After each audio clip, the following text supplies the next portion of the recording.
Ayom bak men to one seklay sim jonga sang dik dik yo yak men but we go by namar ganes nakajing im kat dang biang kapur ye jing im wat pan sep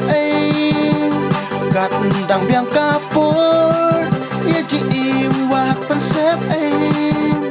wan shanga wan menta adin babin babekela baik biang ti chat chong ale ye join bat ni let me say you do review ale ye chat bat ni baik biang ti chat chong ale ye join bat ni let me say you do review ale ye chat bat ni na na na na na na na na na na na na na na na na na na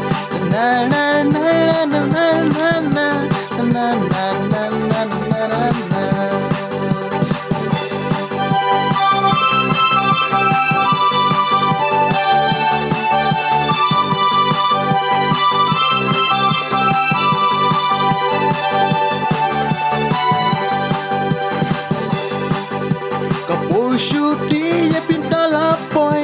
ye se para log ni ye la selpa amar chi sin pangila tu haka jing im kan man pashu kat dang biang kapur ye jing im wat pan sep wan shang in the pur ye jing im wat pan sep wan shanga wan menta adin babin babekela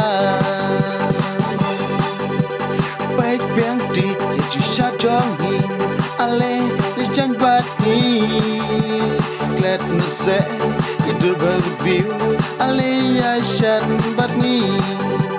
glad me say you do review